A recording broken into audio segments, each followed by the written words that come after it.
이제 로마서 5장이 끝나가고 다음 주부터는 6장으로 들어가는데, 지난 5장을 잠깐 정리하면 1장, 2장, 3장은 죄로 말미암아 타락한 인간의 모습을 보여주고 있습니다.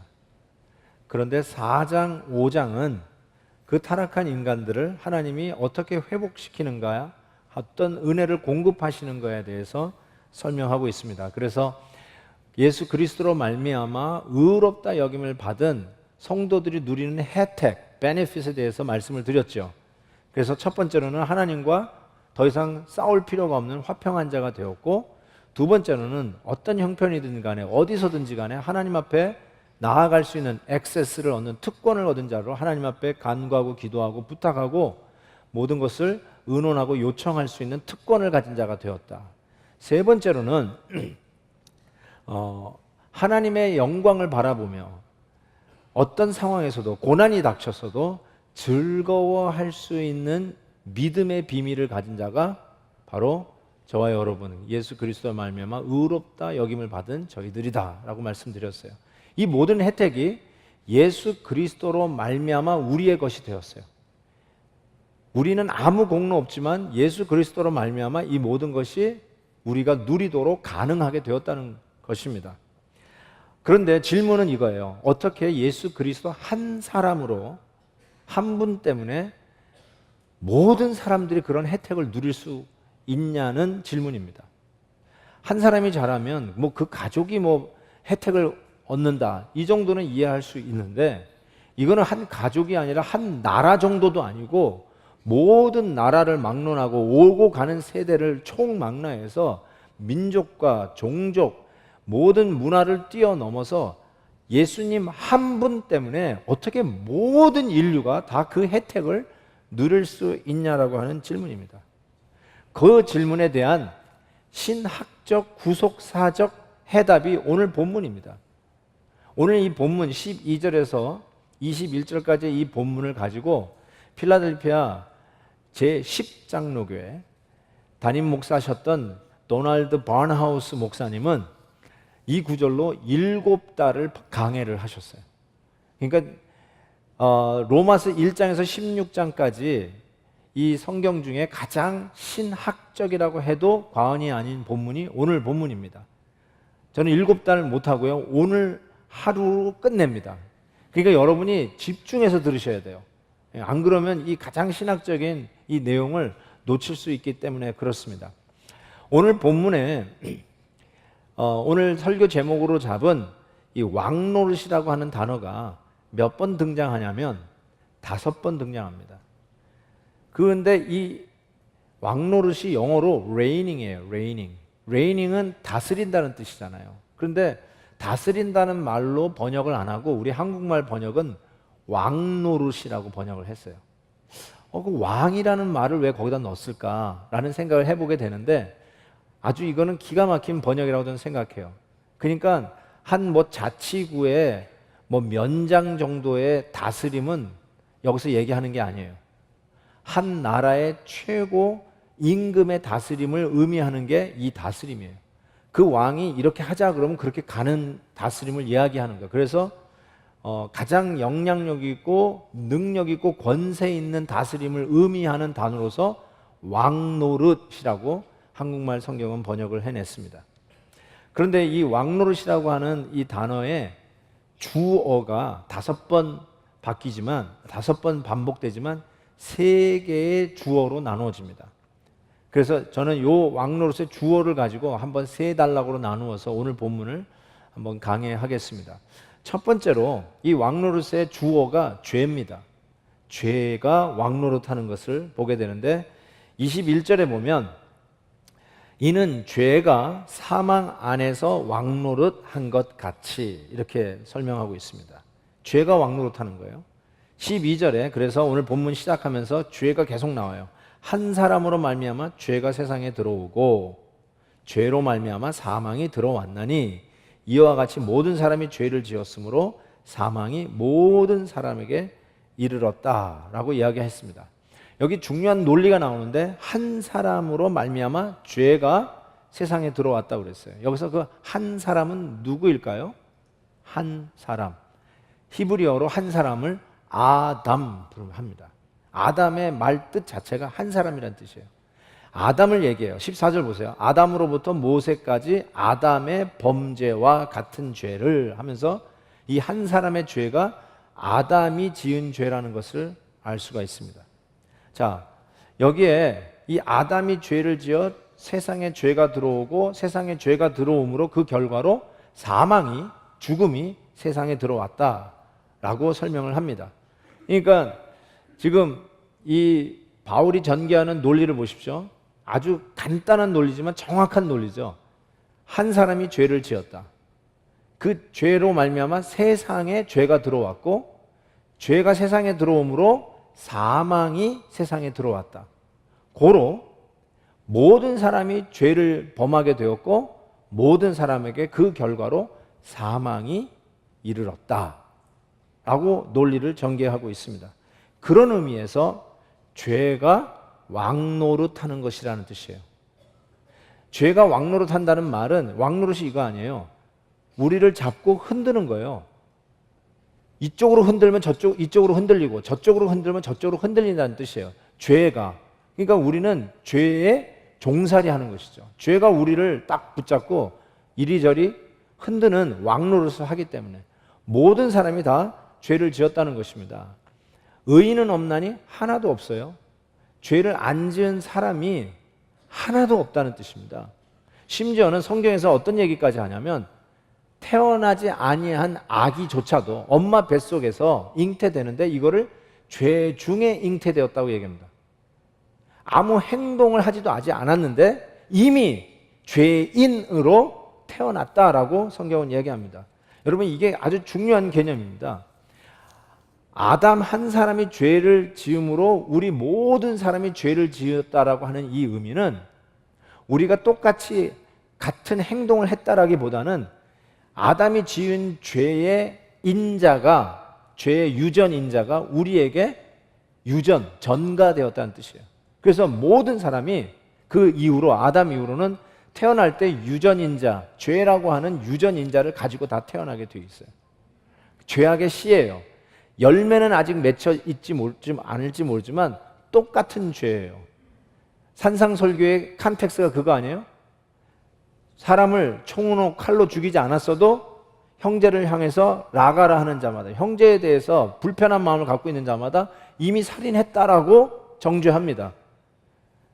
행동으로 저질러서 죄인 되는 게 아니라 이미 죄의 인자를 가지고 있기 때문에 죄인이라고 이야기하는 것처럼 음란하고 간음을 하지 않았다 할지라도 이미 음란한 마음을 품은 자도 간음했다라고 하는 것이 이미 죄의 인자가 갖고 있기 때문에 죄인이라고 하듯이 아담이 죄를 지음으로 말미암아 세상에 죄가 들어오고 우리 모든 사람이 죄를 범하였다는 말은 모든 사람이 그 죄의 인자를 가지고 태어나고 그것 때문에 죄를 짓고 살아간다는 뜻이죠.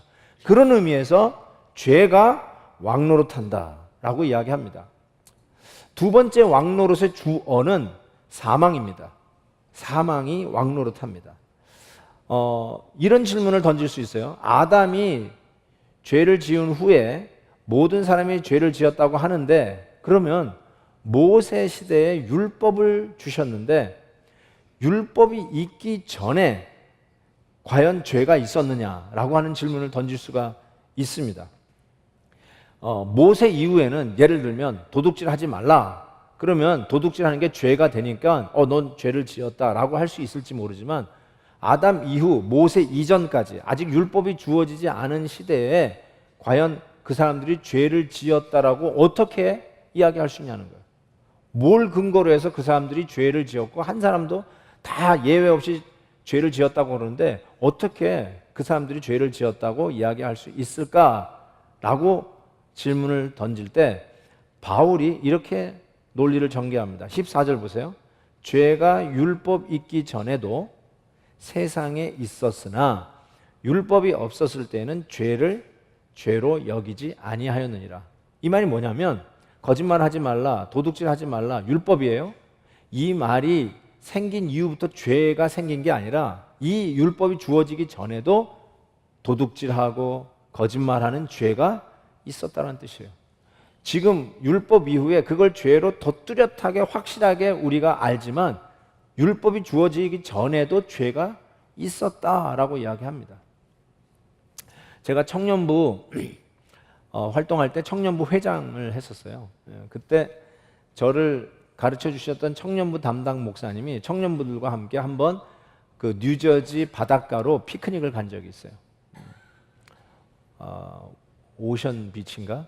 자, 어제 그 뉴저지 바닷가로 가서 피크닉을 하는데 이 담당 목사님이 우리 청년들에게 뭘 가르치냐면 그 동부 비치 모래 안에 이렇게 막 파보면 소라가 있어요. 소라.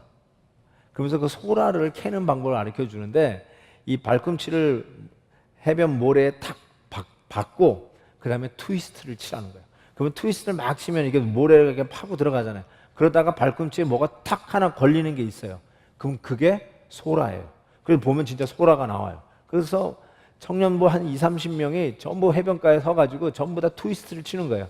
그러면 정말 재밌을 거예요. 막 트위스트다가 뭐 소라 나왔다 그러면 막 소라 캐가지고 또 버너 가지고 와가지고 물을 딱 끓여가지고 그 소라를 잡은 거를 꺼내가지고 거기다 살짝 데쳐가지고 그것을 송송송송 쓸어가지고 초고추장에 탁 찍어가지고 이게 먹으면 이게 얼마나 맛있는지 몰라요. 그 맛을 보셨는지 모르겠어요. 그래가지고 뭐 정말 소라 잡는 잠에 시간 가는 줄 모르고 그렇게 재밌게 청년들이 놀았어요. 그러다가 이제 주차장에 가서 이제 패킹하고 집으로 돌아가려고 하는데 guess what? 주차장에 이런 사인이 붙어 있었어요. 소라 잡기 금지 이렇게 딱 돼 있었어요. 이 간판이 붙어 있는 팻말이 율법이에요. 그 율법을 보면서 우리는 알았어요. 아, 우리가 재밌게 놀았던 소라 잡는 게 죄를 짓고 있었던 거구나. 하지 못할 일을 했다는 것을 깨닫는 거예요. 팻말이 없었어도 잘못한 짓을 하고 있었던 거예요. 팻말이 있으므로, 율법이 있으므로 아, 우리가 정말로 잘못했다는 것을 깨닫게 되었다는 것이에요. 자, 그런 의미에서 죄가 율법이 있기 전에도 있었다라고 이야기하는 것입니다. 또 하나의 이 귀한 증명은 뭐냐면 어떻게 죄가 있었는지 알냐면 사망이 왕노릇하고 있지 않았느냐. 그 말이 사망 앞에서 우리가 껍벅 죽어요.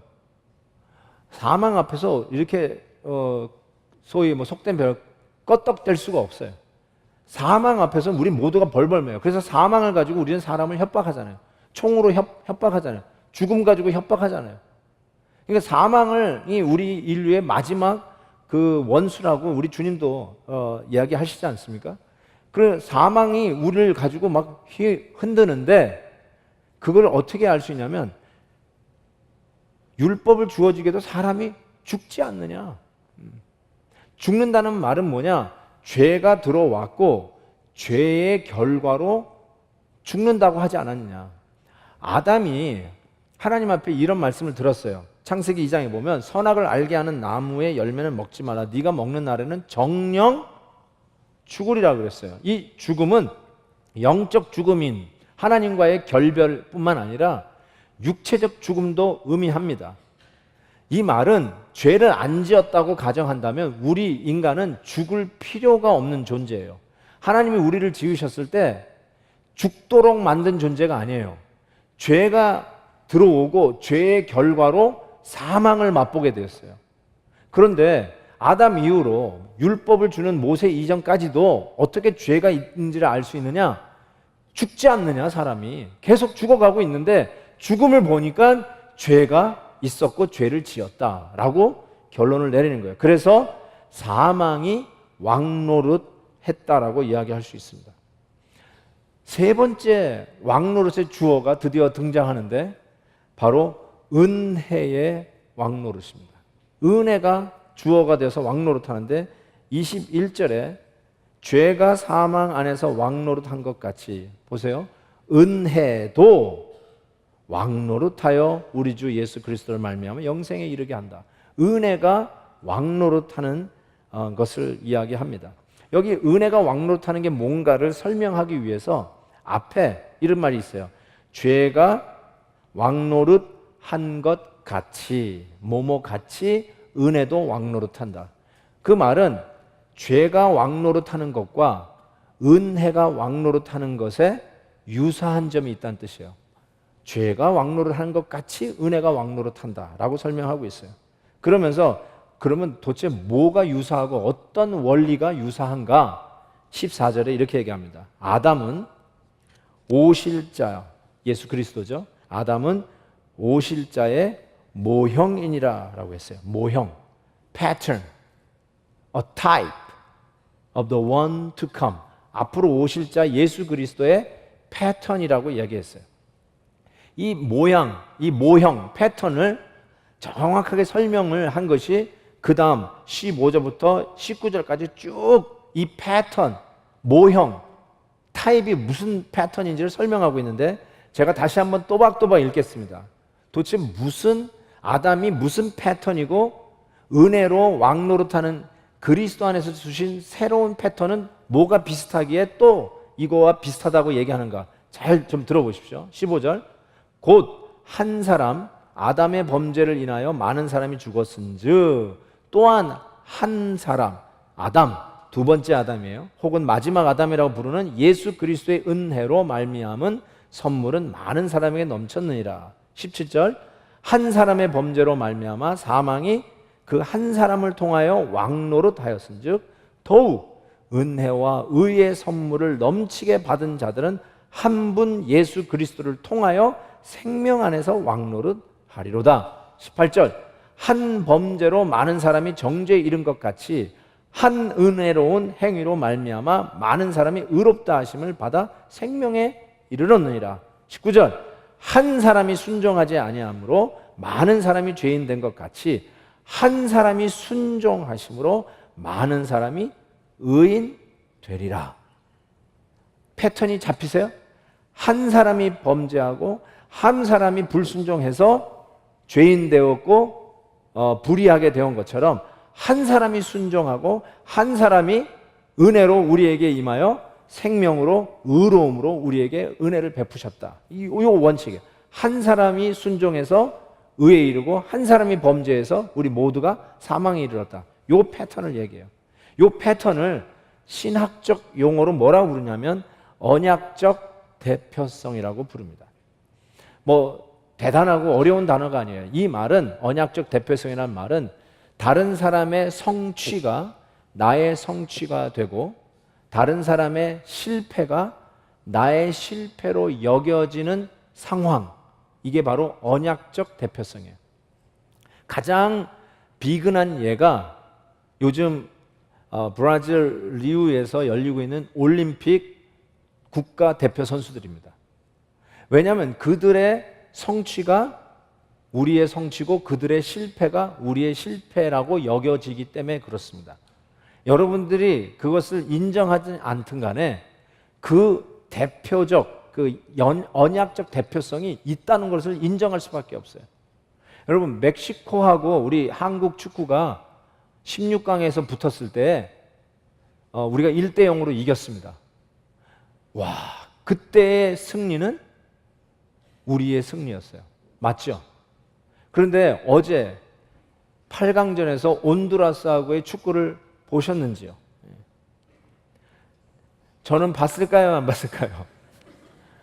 근무 시간이었는데 그래도 내가 근무를 해야지 어떻게 축구를 볼 수 있냐 했는데 많은 타락한 우리 교회 목사님들이 유혹하는 바람에 저도 같이 봤습니다. 같이 봤는데 와, 어떻게 손흥민 선수가 그렇게 그냥 그렇게 노마크 찬스가 그렇게 많았는데 그 상대팀의 골키퍼의 선방으로 그게 안 들어간 거예요.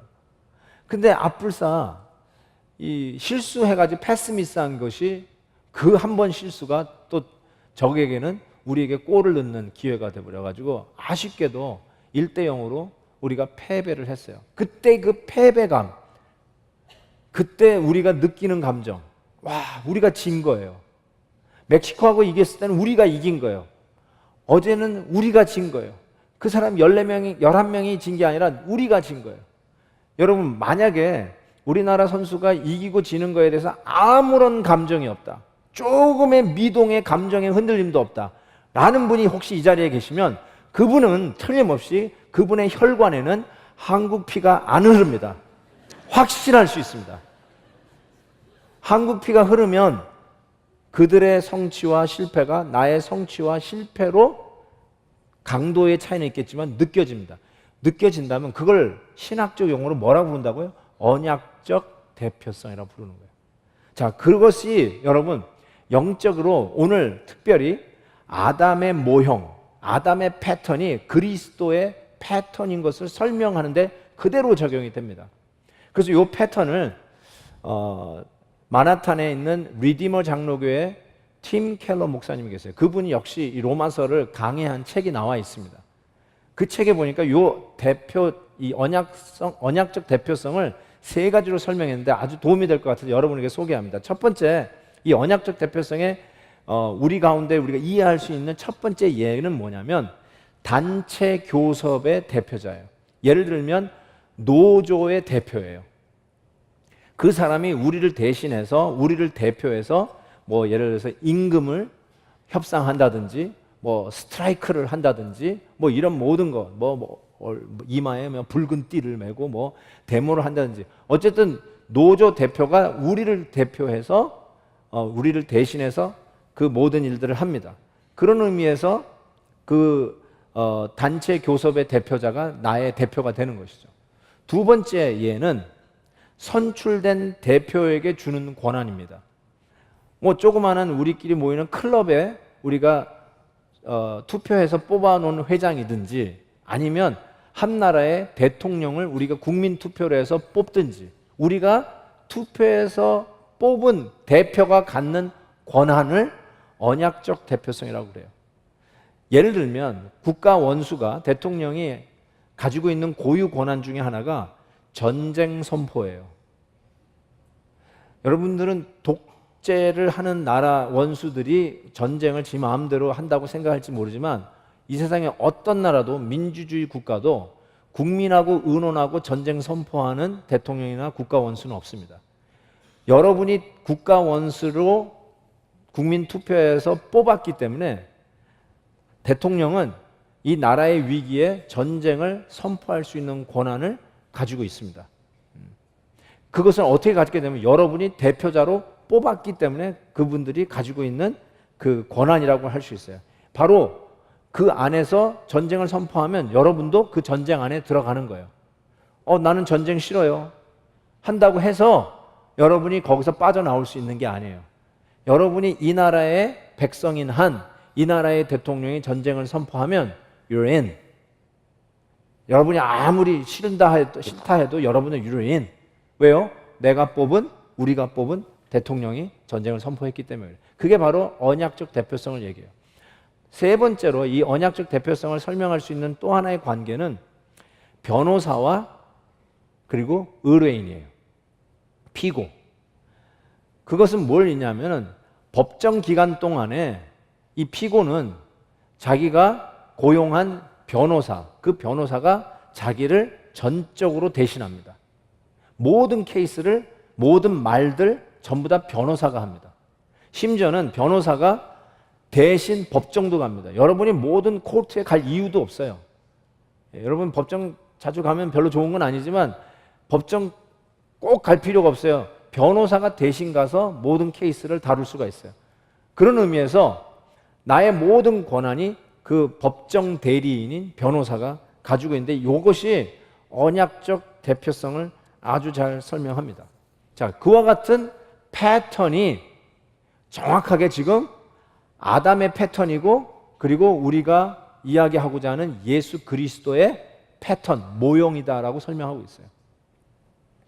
여기까지 오면 저나 여러분 중에 특별히 이 개인주의가 팽배한 현대 문화권 속에 살아가고 있는 저를 포함해서요, 굉장히 불만을 가질 수가 있어요. 또 모태신앙인자, 어렸을 때부터 신앙생활을 하면서 이 메시지를 많이 들었던 분들에게 있어서는 특별히 아담의 원죄, 이 얘기에 굉장히 불합리하다고 생각하고 불편함을 느끼셨던 분들이 꽤 있을 거라고 생각합니다. 지금도 있을 거라고 생각해요. 왜냐하면 아담이 지은 죄를 내가 왜 책임져야 되느냐? 아담이 실수한 거를 왜 내가 실수한 거에 대한 결과를 내가 왜 지고 가야 되는가? 내가 아담을 대표 주자로 뽑은 것도 아니에요. 우리가 아담을 투표해가지고 뽑은 것도 아니고 내가 내 권리를 아담에게 이양한다라고 무슨 어그리먼트에 사인한 것도 없어요. 그런데 패턴, 모형이라고 하면서 아담 한 사람이 지은 죄로 말미암아 이 죄가 세상에 들어왔고 그것으로 말미암아 내가 유전인자를 받았고 나도 그 죄 가운데 있게 되었고 결과로 사망이 나에게 이르렀다. 아담이 지은 죄를 왜 내가 그 결과를 똑같이 누려야 하느냐. 이거 정말 못마땅하다 할 수 있어요. 그러면서 혹시 이런 생각은 안 해보셨어요? 내가 아담이었으면, 내가 만약에 아담이었으면 그런 실수를 하지 않았을 텐데, 혹시 만약에 내가 아니면 우리가 대표 주자를 투표를 해서 뽑았다면 아담 같은 사람을 뽑지 않고 훨씬 탁월하고 뛰어난 사람을 뽑을 수 있었을 텐데 라는 생각을 안 해보셨어요? 나라면 더 잘하든지 우리가 뽑았으면 더 좋은 대표 주자를 뽑았을 텐데 왜 내가 뽑지도 않고 내가 권리 이양도 하지 않은 아담이 한 실수와 죄를 내가 뒤집어 써야 하느냐라고 하는 질문이죠. 굉장히 합리적인 질문이라고 할 수 있어요. 그럼에도 불구하고요, 저는 이런 생각을 해봤어요. 그 생각은요, 실은 그 밑에 깔려있는 생각은 뭐냐면 하나님의 선택보다 내가 더 나은 선택을 할 수 있다라고 하는 생각이 깔려있는 거고요. 내가 하나님이었다라면 나는 그런 실수 안 했을 거라고 하는 생각도 깔려있어요. 그게 정확하게 뭔지 아세요? 아담이 선악과를 따먹은 이유예요. 이 열매를 따먹으면 내가 하나님처럼 될 거라고 생각했어요. 그 말은 하나님 없이도 내가 살려고 하는 마음이에요. 하나님 없이 내가 내 뜻대로 내 마음대로 내 원하는 대로 살겠다는 뜻이 선악과를 따먹은 가장 기본적인 이유 아니겠어요? 근데 이것이 얼마나 어리석은 거예요. 여러분, 하나님의 택한 것보다 여러분이 더 나은 걸 택할 수 있고 하나님의 지혜보다 여러분의 지혜가 더 탁월하다고요? 그것이 얼마나 어리석은 생각입니까? 여러분이 아담이었다면 여러분도 정확하게 아담이 할 일을 했을 겁니다. No question about that. 자, 여러분, 거기에 대해서 아직도 불만이 있다 치고 그 다음 그리스도의 모형, 그리스도의 패턴은 어떠합니까?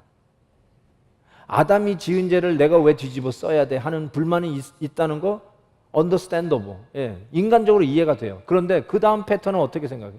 예수 그리스도께서 하신 순종으로 말미암아 여러분이 의롭다 여김을 받는 이 패턴은 어떻게 생각하세요? That's very, very unfair. 굉장히 불공평한 거예요. 아담의 것은 불공평하다고 얘기하면서 예수 그리스도의 순종과 예수 그리스도의 의로 말미암아 우리가 의로워지고 은혜를 누리게 되는 이 패턴은 어떻게 하실래요? 위에가 불공평하면 아래도 불공평하고 위에 것이 통하지 않으면 아래 것도 통하지 않는다고 얘기해야 되지 않습니까? 아담의 죄는 내가 뒤집어 쓰기 싫고 그 대신 모든 혜택, 그리스도의 혜택은 내가 받겠다고 하는 거예요. 이게 말이 안 되잖아요.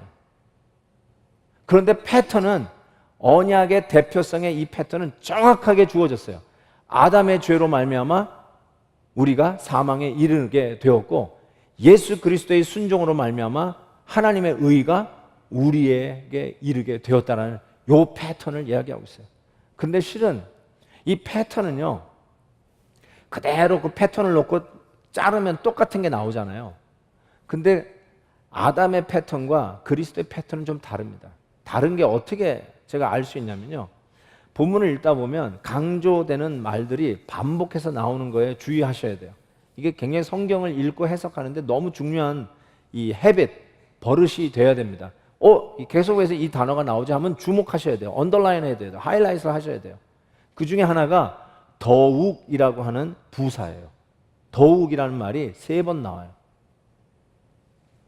이게 뭐냐면 아담이 죄를 지어 사망이 우리에게 이른 이 패턴처럼 그리스도의 순종으로 그 의가 우리에게 왔다, 생명이 우리에게 왔다라고 하는 이 패턴을 설명하는데 이 패턴 가지고 설명이 안 되는 거예요. 그 패턴은 패턴인데 똑같지 않아요. 그래서 똑같지 않다는 말을 어떻게 표현하냐면 보세요.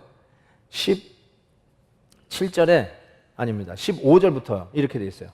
이 은사는 그 범죄와 같지 아니하니 곧 한 사람의 범죄를 인하여 많은 사람이 죽었은즉, 아담의 패턴이죠. 그 다음에 그리스도의 패턴을 넘으면서 더욱 하나님의 은혜와 또한 한 사람 예수 그리스도의 은혜로 말미암은 선물은 많은 사람을 이게 넘쳤느니라. 더욱 넘쳤느니라. 또 17절 보세요. 한 사람의 범죄로 말미암아 사망이 그 사람의 한 사람을 통하여 왕노를 하였은즉, 아담의 패턴이에요. 그런데 그리스도의 패턴 보세요. 더욱 은혜와 의의 선물을 넘치게 받는 자들은 한 분 예수 그리스도를 통하여 생명 안에서 왕노를 하였다. 20절. 율법이 들어온 것은 범죄를 더하게 하려 함이라. 그러나 죄가 더한 곳에 은혜가 더욱 넘쳤느니라.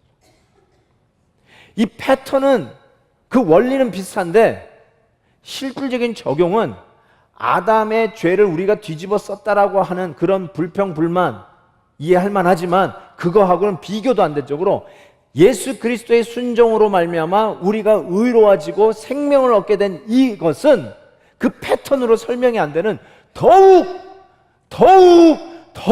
넘치는 은혜라는 것을 말씀하고 있어요. 이게 우리가 받은 은혜라는 거예요. 바울이 이걸 설명하기 위해서 가장 논리적으로, 가장 신학적으로 이걸 설명하는데, 이 패턴이라는 말로 설명하는데도 패턴으로 설명이 안 되는 것을 느낄 수 있어요. 그러니까 거기에 더욱 우리가 받는 은혜는 1대1이 아니라는 거예요. 어마어마한 은혜로 우리가 받고 있다는 이것을 막 설명해 주기 위해서 더욱이라는 단어가 들어갈 수밖에 없어요.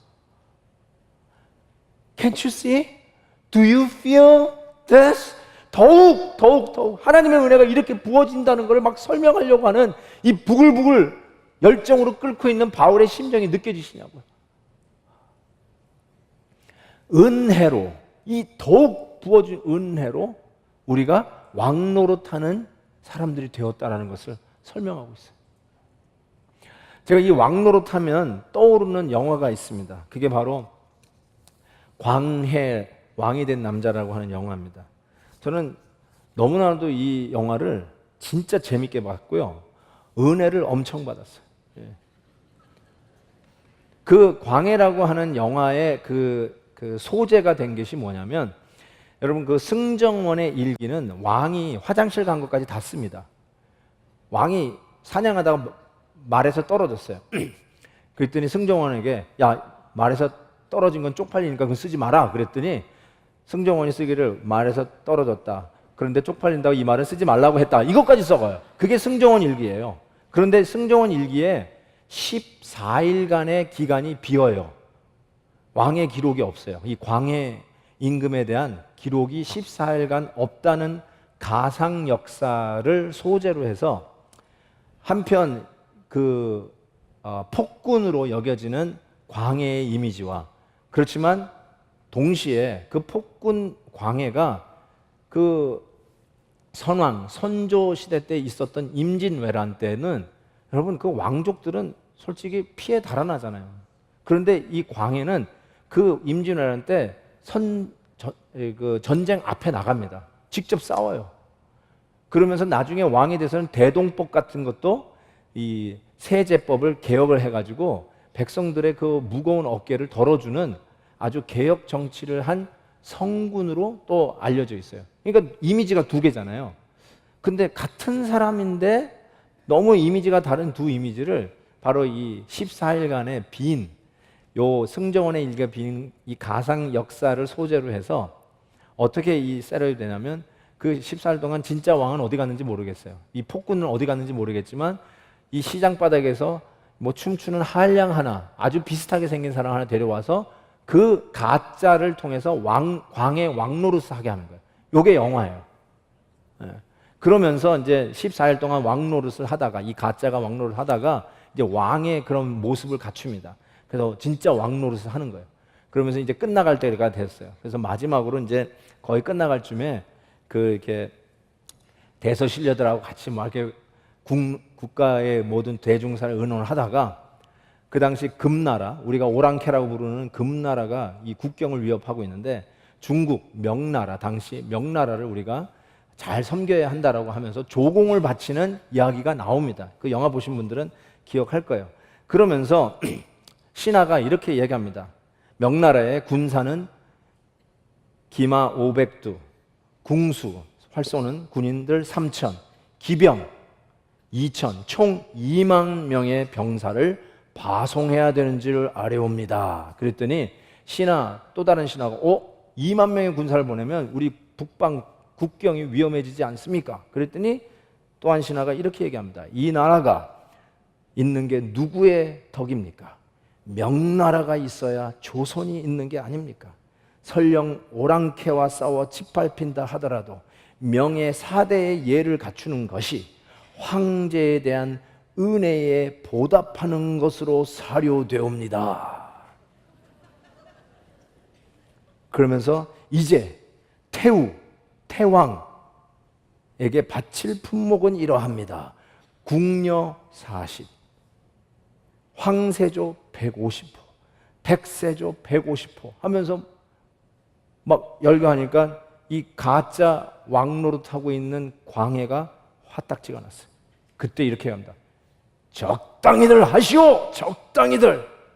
대체 이 나라가 누구의 나라요? 뭐라? 이 땅이 오랑캐에게 짓밟혀도 상관이 없다고? 명나라 황제가 그리 좋으시면 나라를 통째로 바치시던가? 부끄러운 줄 아시오. 부끄러운 줄 아시오. 4대의 명분이 뭐요? 그게 뭐길래 2만 명의 우리 백성을 사지로 내몬다는 말이요? 임금이면 백성이 지압이라고 부르는 왕이라면 빼앗고 훔치고 빌어먹을지언정 그대들이 죽고 못 사는 4대의 예보다 내 나라의 백성이 10갑절, 100갑절 더 소중하오. 다시. 아니 왜냐면 1부 때는 아멘이 나왔는데 여기 안 나와가지고 그대들이 죽고 못 사는 4대의 예보다는 내 나라, 내 백성이 10갑절, 100갑절 더 소중하오.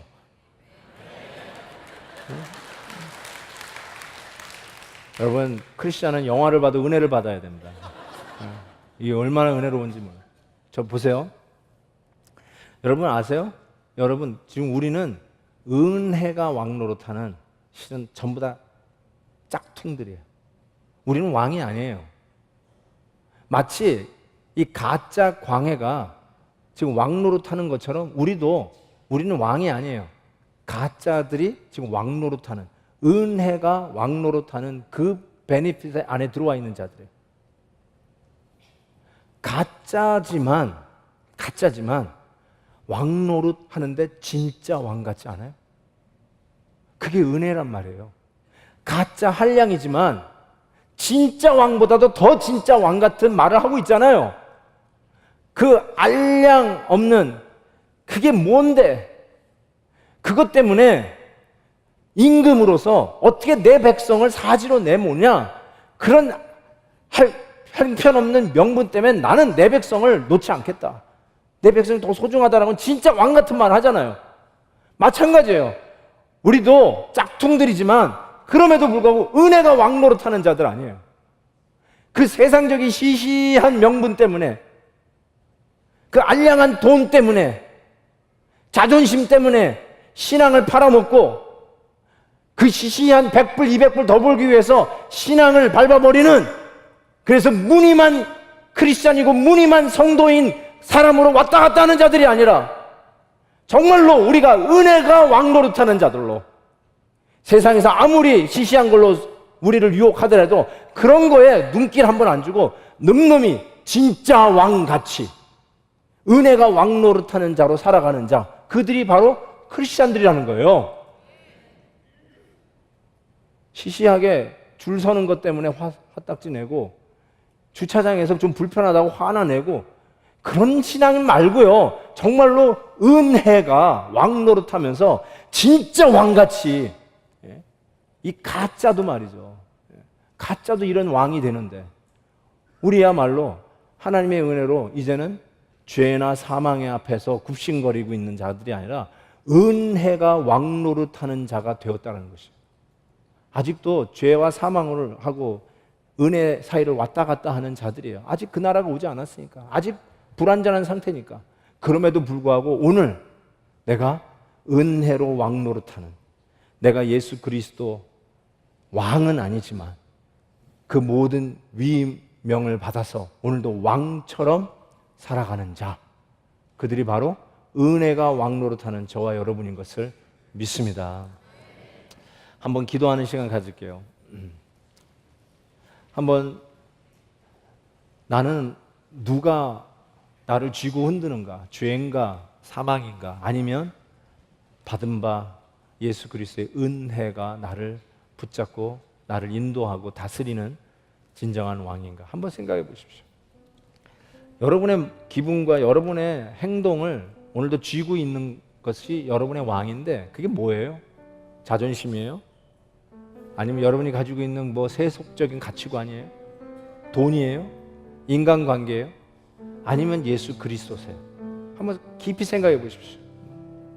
내가 왜 이 결단을 하고 내가 왜 이 일에 내 자신의 시간을 들이고 내가 왜 이 일에 투자를 하고 내가 왜 이 결정을 하는가? 그게 여러분을 지배하고 있는 왕인데 은혜가 그 일을 하도록 왕노릇 하십니까? 아니면 아직도 죄와 사망에 굽신거리는 노예가 되어서 죄가 하자는 대로 끌려가는 죄가 왕노릇하는 삶을 살아가고 계십니까? 한번 깊이 생각해 보셨으면 좋겠어요. 우리는 은혜가 왕노릇하는 자들이에요. 그 고백하면서 하나님, 저도 이 은혜가 왕노릇하는 자 되게 해달라고 우리 같이 한번 기도하는 시간 가졌으면 좋겠습니다. 기도하겠습니다. 오 하나님 아버지, 감사합니다. 오늘도 놀라우신 주님의 은혜를 생각합니다. 더욱 부어주시는 그 은혜가 얼마나 큰지요. 하나님, 아담의 죄 안에 우리가 있었지만 예수 그리스도로 말미암아 이제 우리가 의롭다 여김을 받게 하시고 오늘도 우리의 삶은 은혜로 다스려질 수 있는 은혜가 왕노릇하는 자가 된 것을 믿고 감사를 드립니다. 주님, 오늘도 나와 함께 하옵소서. 어떤 세상적인 유혹과 시시한 것들에 넘어지지 않게 하시고 당당하게 예수 그리스도의 이름으로 은혜 안에서 다스림하며 주님의 의를 나타내는 자들 되게 하여 주시옵소서. 감사합니다. 예수 그리스도의 이름으로 기도하옵나이다. 아멘.